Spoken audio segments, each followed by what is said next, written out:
And then I think that's like the major thing. There are some things that I want to talk about, like, do you understand like the random AI? Do you understand the ship placements? Because we didn't work with random that much.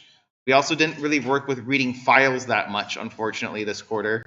So I want to review that in case you guys have questions on those topics. There's a cool little technique that I did, which you can template individual member functions of a class, not the entire class. So I can show you how that might be useful for you, and then walk through some of the random stuff. Are there any other things you guys want to talk about? Yes. Some of the functions I've given you what? What would they do? Most of them should be pretty straightforward, but if you have a question on a particular one, we can like look at it like, you know, there's functions that like add a ship, right? Probably adds a ship to the board, right? If you look at add player, probably adds a player. There are some other things that might be a little bit less well named, but we can try to go through those if you have a particular question. Yeah. The hunt and destroy AI? Yeah, I have plenty of talking about that. Anything else? Yes. No, no class on Friday, just today. Okay. So originally I had planned on you guys doing curses for this, but then like just doing a standard implementation took a bit longer than I expected. So what I did is I made a base class called view, right? And this view is representing like what you're showing to the user. And it's a purely virtual class. It's completely, I mean, it's an abstract class, right? So what you could do is you can define like what things you want to be able to do. Like I want to show a player's board, right? And then you might have a class that inherits from the view called like standard view, which gets things to the standard output and standard input, right? And then you might define another view, which is your curses view. And so inside your class, right, you just have a view, a pointer to a view, right? And when you initialize it and you're doing the standard view, you're like, oh, I want a new standard view, right, for your current set of homework. If you go and do the curses one, you're like, oh, I want a new curses view. And the rest of the logic doesn't have to change, right? Just the logic in those functions where you show that player's board to the screen, right? Or get that player's name to be entered in. So it makes it that your code's a lot more flexible, and if you do decide to go for the extra credit, and if that gets implemented, you should just have to go and create one new class, curses view, go implement the functions in your that you inherit from your abstract view class, right? And then great, you're done. Maybe some little tweaks, but that would be about it. Anything else? Yeah.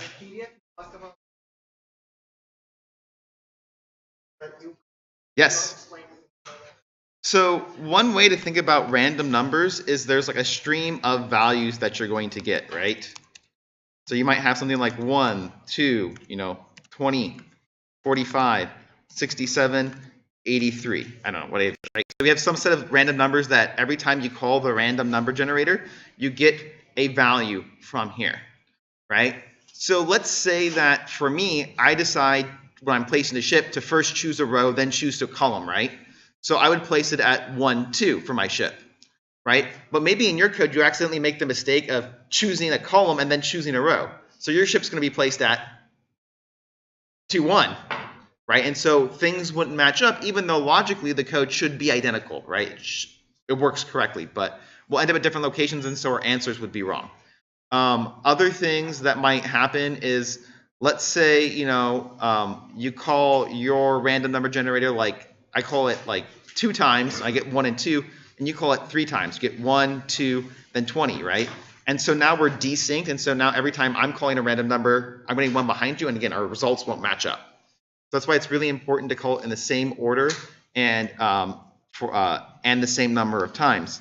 This is why I gave you some of the stuff already that involved randomness, and I also gave you some other functions to ease your use of the randomness as well. For example, over here in AI player, which is something I gave you, right? For placing the ships, we have, again, you have this, you have horizontal, vertical, right? I get the number of rows and number of columns. So for each ship, this function's in utility, choose random. I choose a random value or inside orientation. So I'm going to choose an H or a V, right? And then if my orientation equals horizontal, well, then I choose a location for the row, a rotation for the column. And because I'm horizontal, I figure out where I'm supposed to end at. If I'm not horizontal, I'll be vertical, and so I choose this other orientation for the random values. So this is already set up for you. It's good to use. But if you had accidentally like switched lines 30 and 29 in your implementations, if I made you do it, our answers would be off even though you're doing the correct thing. Some things that you'll find useful in the utility are choose random. So in choose random, you give it a container, like a vector or a map or a set, something like that. And then you give it a random number generator. The random number generator is here in AI player. And you can see I gave it my random number generator, which is this guy up here. So basically, anywhere you want to be using anything that requires a random number generator, give it this value, this guy right here, this member variable. And then I also have something for getting a random integer. So if you ever need just a random integer, use this function, getRandInt. You pass it a minimum and maximum that you're willing to generate between, and it's inclusive. So it'll be a value between min and max, inclusive. And then give it that generator again, which will be the AI player's random number generator. Any questions on that? Yeah.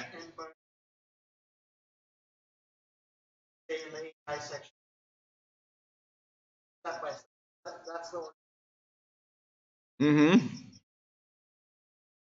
Any other questions about randomness?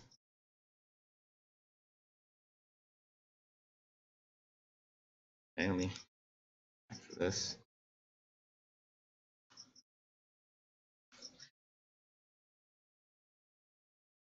Some other things that we might want to talk about are, again, like the hunt destroy AI. So the first part is you start out in hunt mode, right? And you're randomly going to select a location to fire at, right? What other AI does that? The random AI, right? So who do you think hunt destroy AI should inherit from? Random AI, right? Makes sense, right? And when you're in hunt mode, you can call whose method? The random AI's method, right? And it'll give you a location for getting his location to shoot at, right? If you do hit something, which I probably want to draw, you have to figure out a way of implementing it.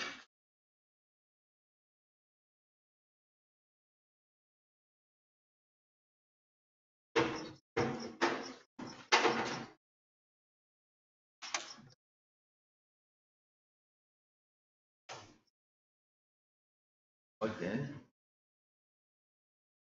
Not really. This won't be recorded, unfortunately. Very hard to draw on.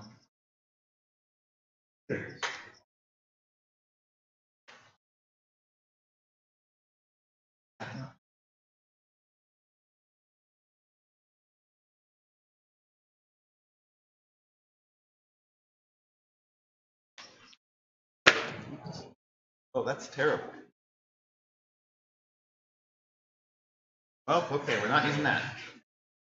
Yes, I am drawing on the computer.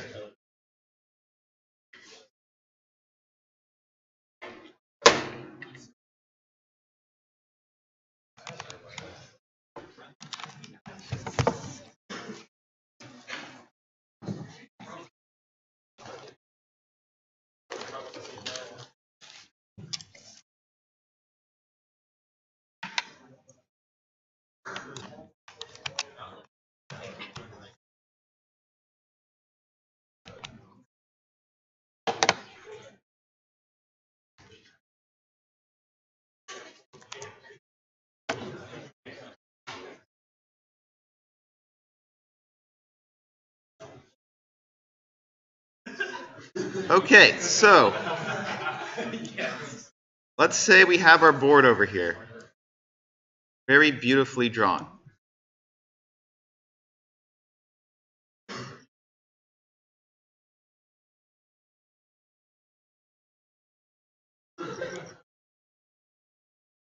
I was never meant to be an artist. Okay, so let's say that we have our ship over here at A. So here's our ships over here at 0, 1, 2, 3. So the first thing that we'd have to do is we're going to behave like the random AI. So what did the random AI create at the beginning, according to the prompt?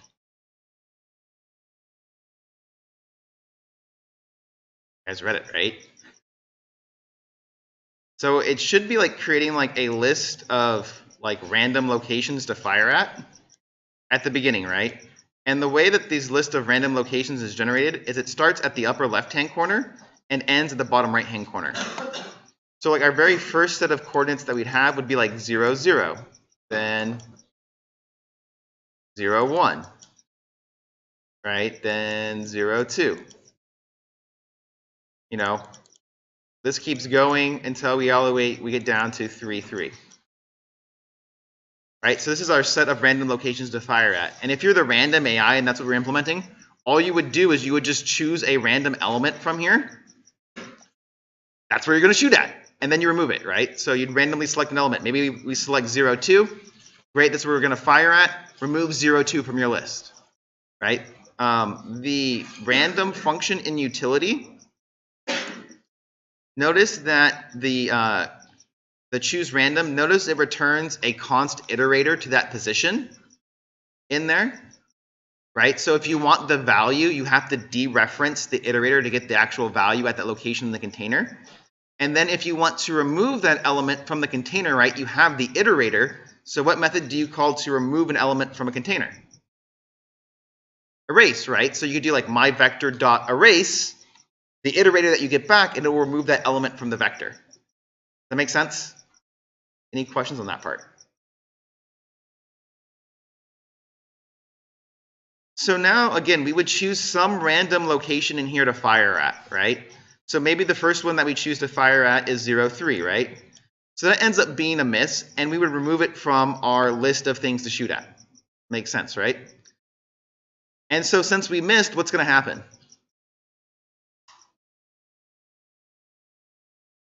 How's this going to affect our AI?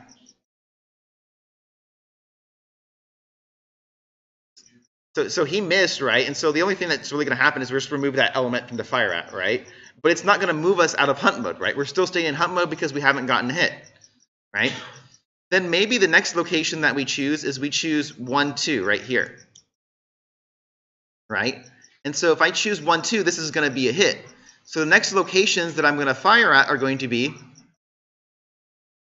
right, left, up, right, down. They should be 1, 1, 0, 2, 1, 3, and 2, 2, right? But now we have to have some way of memorizing that we should be shooting at these spots. How do we do that? Right? We have a vector, right? And we could go into another vector and we could add these list of locations to fire at in the future, right? And one thing that we should also remember is because we're planning on shooting at them in the future, where should we take those values from? This big list of all the locations that you can shoot at, right? We should be moving these 4 positions into this new list, right? So we're going to add into our new list. To the left, 1, 1. Right? To the above, 2, 0. Or 0, 2, right? But because I'm adding 0, 2 here, right? It should be coming from over here, right? So take him out. Move him over, right? And I should only be adding these elements into this list if they show up in this first big one.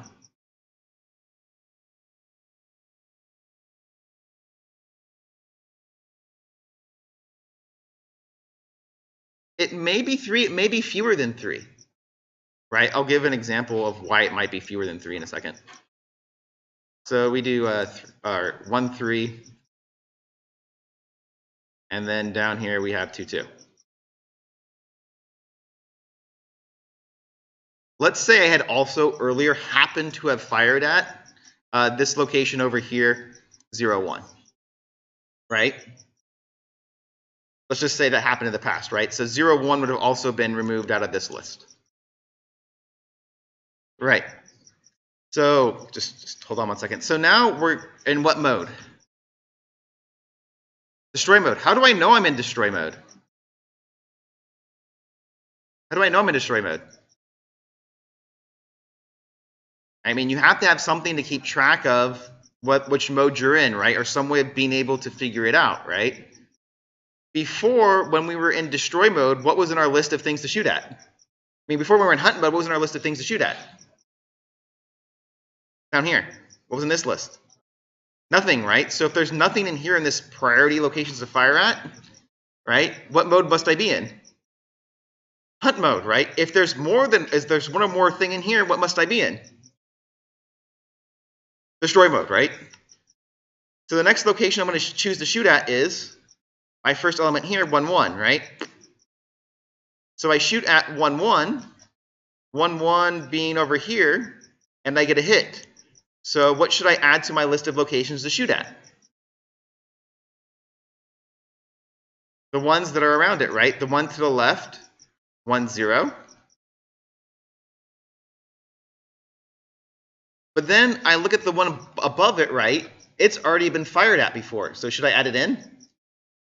No, right? So we skip it. I look to the right. This one's already been fired at. So should I add it in? No, so I'm going to skip it. This one down here, I haven't fired at it yet, so I'm going to add it in. So I'm going to add in 2, 1.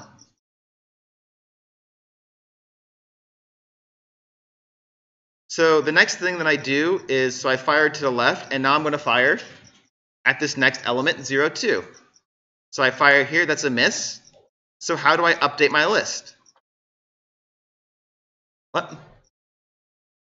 Right? I mean, like, so this thing needs to get removed from it, obviously, but I'm not going to add anything in because I missed, right? Then I shoot to the right, which is this location, and again, it's a miss, so nothing gets updated, besides the fact that it gets removed. And then I add in the thing below, so it gets removed, right? And I don't add anything in. Now I fire at my next location, which is 1, 0. 1, 0 is a hit. So what should I do?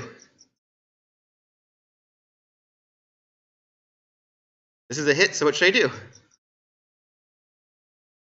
Add the elements that are around it, right? But if I look at the element to the left, what's there?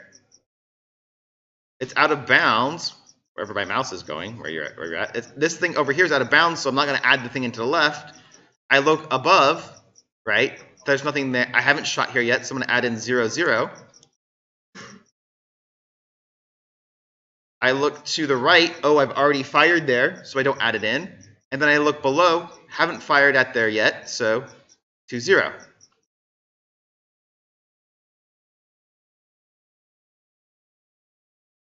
Yes.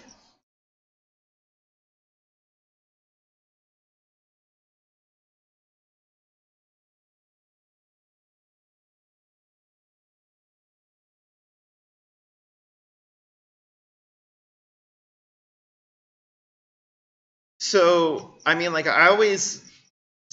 like, depending on where you hit, what you add in might be a little bit different each time. It's always going to be the one to the left, above, right, and below, right? If they haven't been fired at and they exist, right? So this one doesn't exist, so I'm not going to add it in. These ones we didn't add in because we had already fired at it, right? I should also say that we should only add in things that we've either, that we haven't already fired at. Yeah. We should only add in things that we haven't fired at yet, and we are not planning at firing in the future, right? So if for some reason, for whatever reason, some of those values had already showed up in here, we wouldn't want to put them in again. Or if, you know, if they did, double check that if you've already shot there, right? Just skip it and go to the next one. Right, and so then we would proceed to shoot at the locations around it. 2, 1, miss, so it gets removed. 0, 0, miss, gets removed. And then 2, 1, which is the right, miss, and so it gets removed. And now there's nothing left back in here, so I'm back in hunt mode, and I should continue on. And again, remember, when I was pulling these values to go in here, they had to show up in this list to begin with.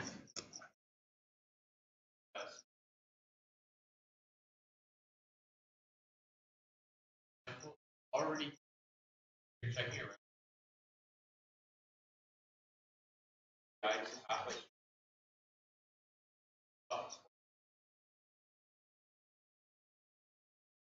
Say that again.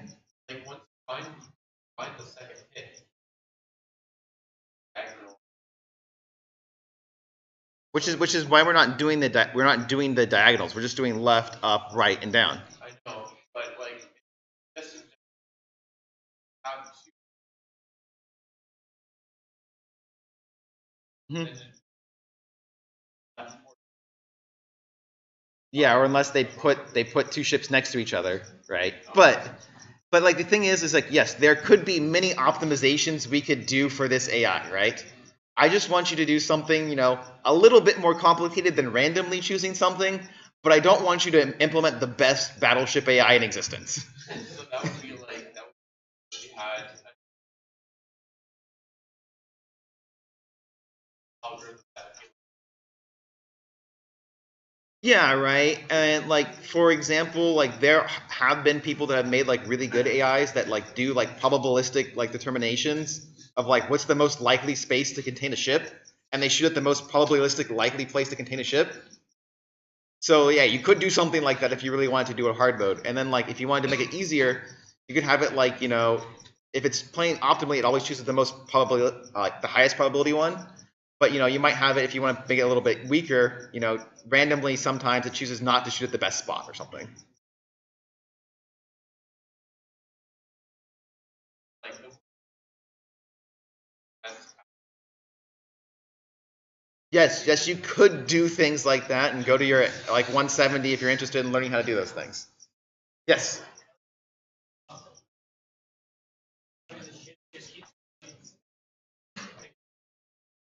Yes. Until this list has been fully fired at, it's going to fire at everything that's in there, even if you destroyed something. Any other questions?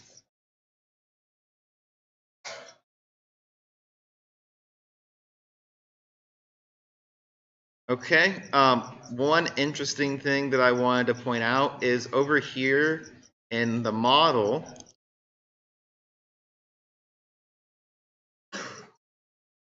which I don't remember. I guess I forgot to do that. Notice that this class over here, this member, what is it? I guess it should. What's up with this member method? What's different about it than all the other ones? It's templated, so only this individual member of this class is templated, right?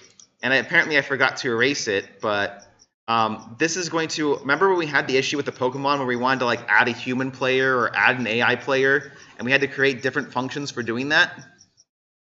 Well, it turns out like the only thing that we wanted to do that was different was based on type, right? So we should use templates. And so now what you've done over here, I guess, you know, add player, right? I make a unique player type. Whatever type you've passed in for this type, right? I create an instance of that guy. And I pass in the arguments that are needed here, right? And so this you could use, right? If you want to make a human player, right? You're like model.add player. But when you say add player, you say I want to add a player of human player. So model.add player, human player, and it'll add a human player. Or model.add random AI, will add a random AI. Or model.add, you know, cheating AI, it'll add a cheating AI. Does that make sense?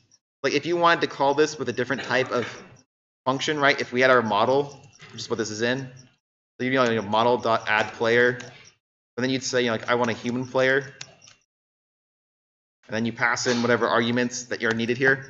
And this would create a human player. Oh, but you're like, oh, hey, you know, I don't want a human player. I want a hunt destroy AI, a cheating AI. Great. Now you'd get a cheating AI instead of a human player. So it makes it a lot easier to use than having different methods for each particular type. Makes it a lot more uniform. And if we had more time, I would show you other cool things, like how we can make the arguments to this method completely arbitrary, depending on the type, and then just pass in the right things. It would look something like this. But again, we don't have the time. It'd be something like type name, ... args. You're like, what the heck is that? And then, so this would be all the arguments that you'd want to pass to that constructor. And then down here, instead of, passing in these things that we always pass in, it'd be like std : forward args, and then ... and then this would be actually be type name. Is it ... reference ... We're not going that complicated. We didn't have time to cover this cool stuff in class because we had to cover C. That's how you could do arbitrary. If you're interested in looking this stuff up, they're called parameter packs in C++.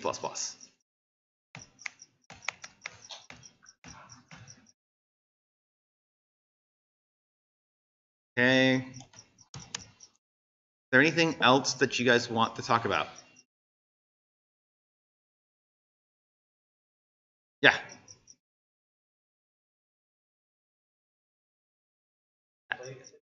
It's supposed to be that. You play the game, your output's supposed to be that. No, you print to the screen. So you're not going to be using curses, right? You're going to be using cout and cin, which reminds me about files. I should talk about that too. Yeah.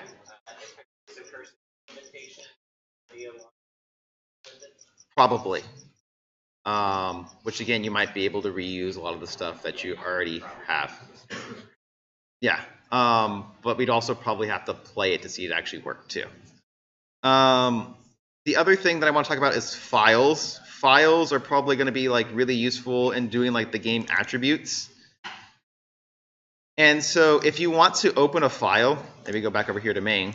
If you want to open a file, you include fstream, right? And so to open the name, open up a file, it'd be, std : if stream. Make sure it's an if stream. If streams are for reading an input. OF streams are for writing output to a file, like write mode. And fstream is for input and output. So then you would do like file name, they're probably here, something like argv1. Right? And now I've opened that file up. If I want to read in from that file, like I have like an integer, like num rows, num columns, my file, arrow, arrow, num rows. My file, arrow, arrow, num columns. And it will do the formatted reading for you. The file will automatically close itself when it's destroyed, but if you want, to close it earlier, you'd like, myfile.close and, close it up.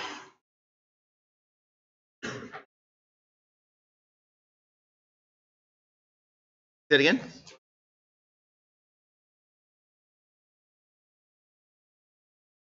Oh, so like if like the thing that like you were trying to read wasn't actually valid to read. Yeah.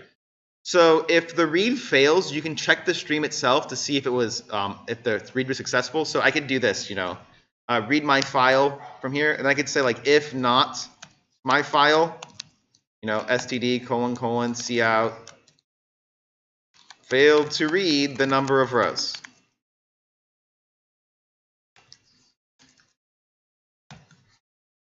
So you can just check this, you can cast the stream to a bool, which is what's happening here.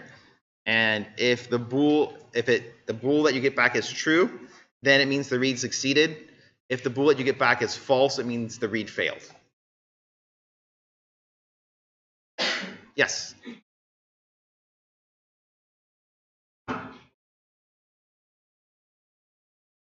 Oh, how to run the program in Codathon? So if you maybe downloaded the version on like Monday, it might not be working. But what you would do is you'd open up the file in the editor. And then you'd cd in, to me it's the handout directory, but your directory would be a little bit different. Be the one that has the Codathon Battleship. Then you'd like do /Codathon Battleship, game configurations, and then you might specify the name of the configuration. And then if the program is now running. If you want to, there's an optional parameter, which is the seed, which is used to initialize the random number stream. And so if you do the same seed, you'll get the same behavior every single time for any amount of randomness that's in there. So right now, if you don't provide a seed, it uses the current time, so it'll be a different game every single time. But if I wanted to always have like a seed of 17 or 47, Great, I'm going to get the same behavior of this game every single time. It'll play out the same way every single time if I'm using AIs. Any other questions? Yeah.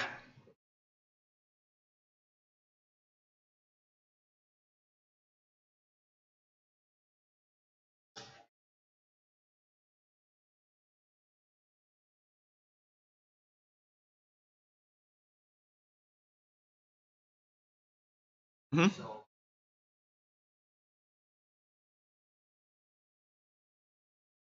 So the model keeps track of like the internal representation of the game. So the model is keeping track of like whose turn it is, right? The controller is the person that's like supposed to be designating like what happens. So it'll be like, okay, view, go show, you know, this thing on the screen, or view, go get me the user's name. And then the model will be like, okay, model, go add this shit to this player's board, or hey, model, go do this other thing. So it's trying to at least in some way try to like separate like what gets displayed on the screen versus what gets, you know, what I have as my internal representation of the game. But again, if you don't like that split up and you want to make it work perfectly for your own thing, do it however you see fit. One other thing is like when you look at somebody's board, right? We'll just, you know, we'll play with like two cheating AIs. And so like the game was like over, or something happened. Okay. The game was over very quickly. But over here, right, when we're displaying people's boards, right? Okay, so like here's AI. Oh gosh, what's happening here? Okay, this is him setting pieces on his thing.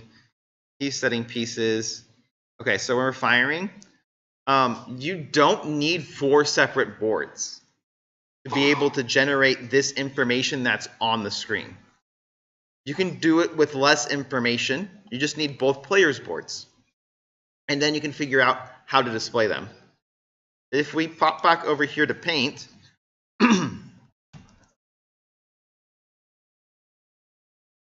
right? And let's say this board over here is player 1 board.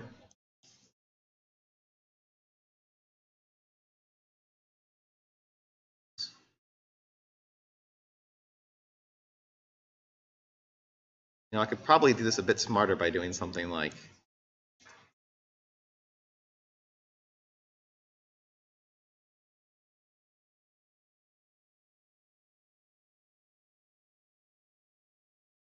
I got a lot better at drawing all of a sudden.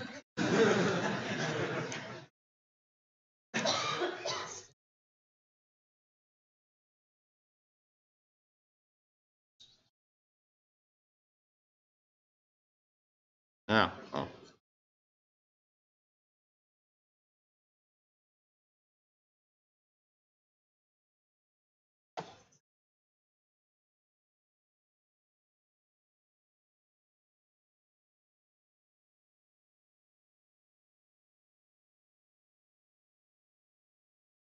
So let's say these are our 2 players' boards, right?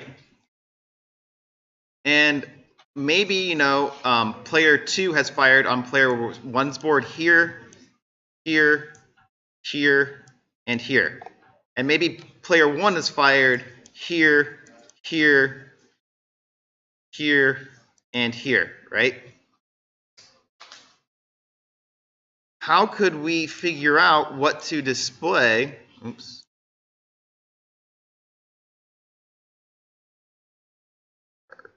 How could we figure out what to display up here at the top?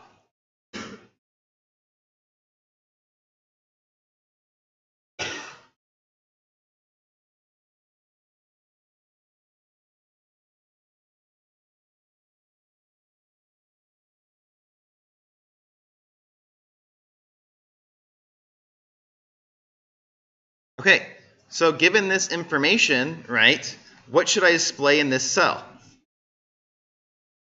For player 1, the top cell up here, upper left-hand corner. A miss, right? And how do you know that? Because you can look at player 2's board that he actually has, right? And he's fired here, and it's a miss. There's no actual ship there, so I should have an O. What should I display here? an X, right? Because I looked here and I've shot at this spot, and what was there? A ship, right? What should I display here?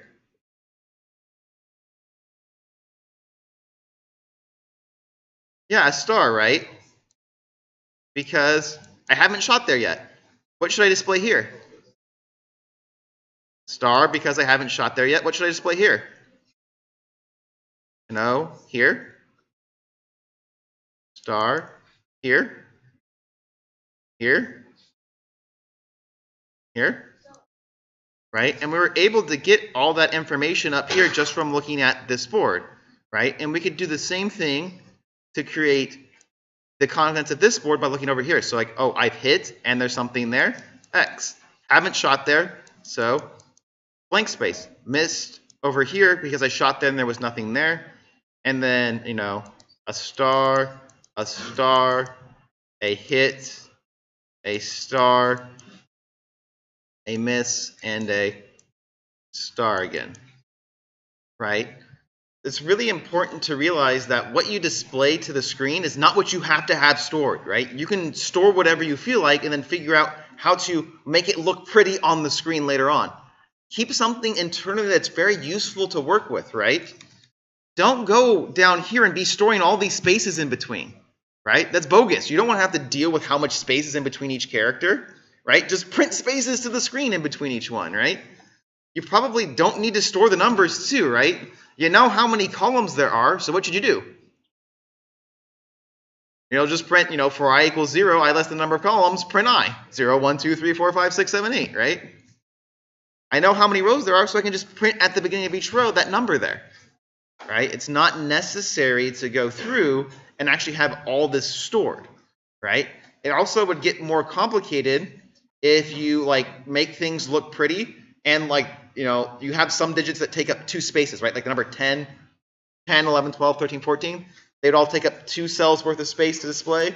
So if you actually stored the white space in your array, it would make it very hard to like, oh, now since my board is this big, I have 2 white spaces in between. And so I need to move 3 cells down, right? You also can store more than just arrays of strings or, you know, vectors of strings or vectors of characters or a vector of characters, right? And you can see that in my solution I have a vector of cells, right? What information do you need to keep track of in each cell? Not necessarily whether it's been hit, but whether it's been shot at. And you also need to keep track of what's there, right? If anything. And if you have those 2 pieces of information, what's there and, you know, hasn't been fired at, you're able to generate this information up here in terms of how to show it. Right? You're also able to generate down here what should be shown as well, because we would see an O here, an X here, you know, an X here, an O here, and stars in these spots because our opponent hasn't shot at those locations there. But we would be able to see the rest of our ships that hadn't been destroyed, this A and this D. Does that make sense? Any other questions? We've got 10 minutes.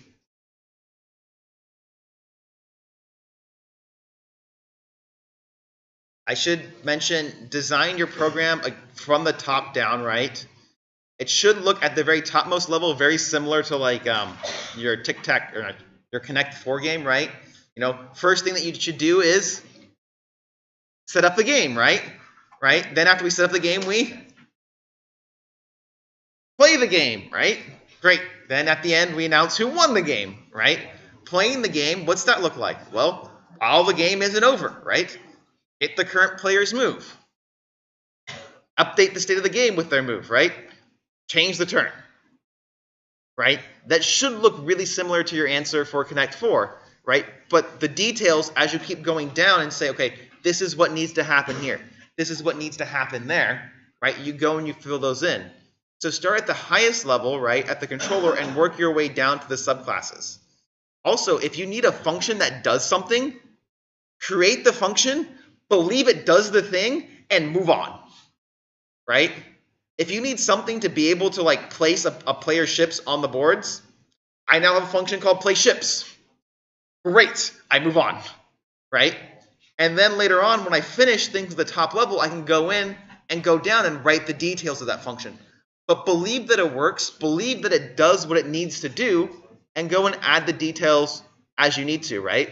If you starting at the bottom and you're focusing on all the details all at once and trying to manage this huge, gigantic problem, right? It's going to be too confusing and too complicated to approach. Also, if you build from the bottom up, you're like, oh, you know, first thing that I'm going to make is my board, right? Well, what's your board need to be able to do, right? You can guess at what features are going to be needed, but you might guess that I need X, Y, and Z. Turns out you didn't need X, Y, and Z, so you wasted time adding in X, Y, and Z. Maybe you needed I, J, and K, so now you have to go spend time writing there.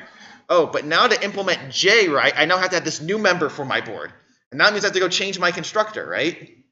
So if you start from the bottom up, you're going to keep finding that you need to keep rechanging your code constantly as you add in new members, add in new methods, change the signatures of those methods because they're not as easy to use as you wanted them to be. Does this make sense? And I know it's really hard to program this way because but it doesn't work. What's it gonna do? And like there's the struggle of just leaving it till the end because it's not actually producing anything. Fight it. It will make you a better programmer at the end of the day, right? Just believe that it works. Put stubs in there for right now and carry on. It will save a lot of time. That's a big one. That's like always the hardest thing. I still struggle with it too. Any other questions? Yeah. Cut everything off, like the ordering.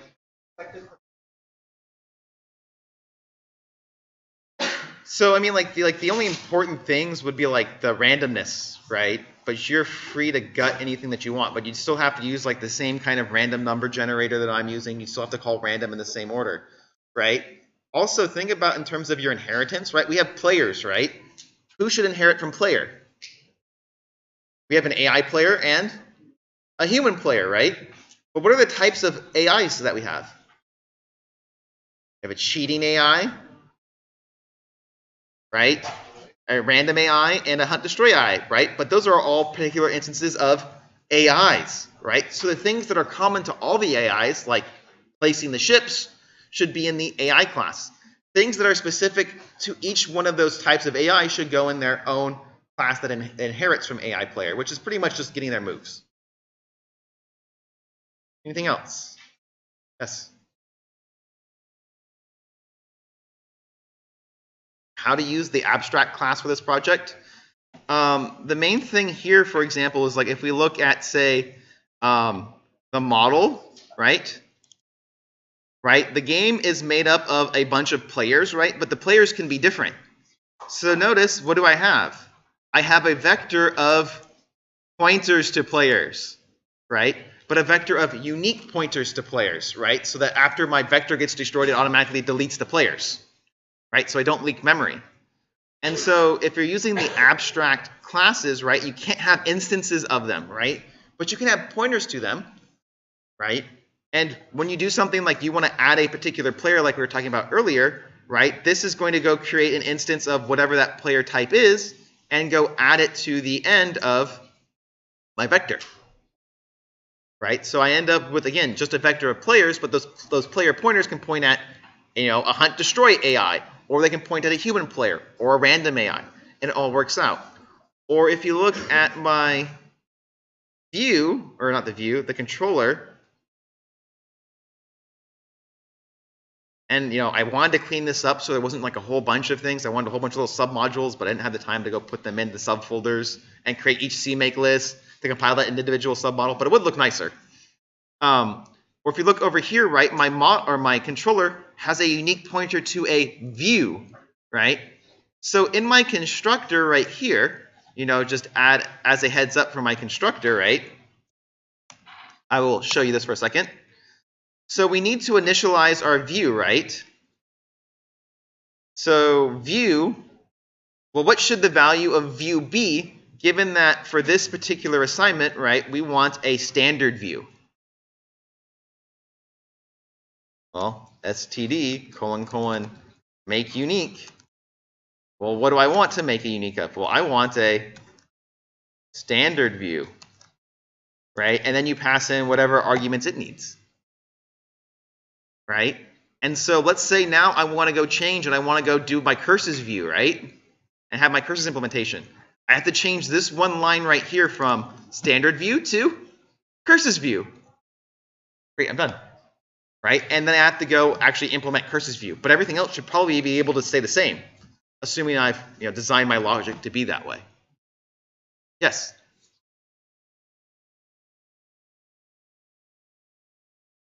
You can think about the view is what's visible on the screen, right? It's also the component that's designed to interact with the user. So the view's job is to show stuff on the screen, like printing the boards, right? Its job is also to get input from the user, right? Like, hey, what row and column do you want us to shoot at? 3, 4, right? Enter in 3, 4, right? So it should be the part that gets you those values back. Yeah.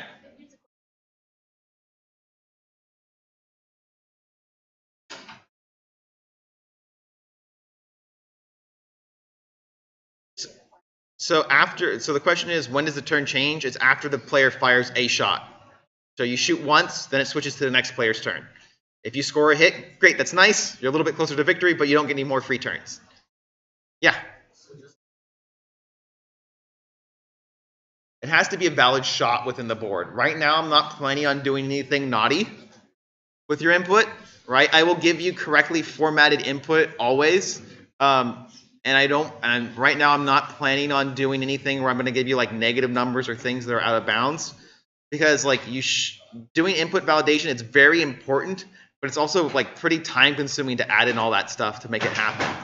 So that's why there's going to be that extra credit assignment, hopefully up over the weekend, where if you do input validation where you're able to handle like garbage input, right, or input that's like not formatted correctly or input that's out of bounds, you'll get a little bit of extra credit. You should also do some like basic input validation, like checking things are in bounds, because if you accidentally enter a wrong number, right, your things are like segfault, right? And that's probably not great. Like, oh, my ship is going to be like 5 long, and I accidentally put it a little bit too close to the edge. Oh, great, now everything breaks. Whereas if I had checked to see if it's out of bounds, I can just re-ask the user for more input. Yes?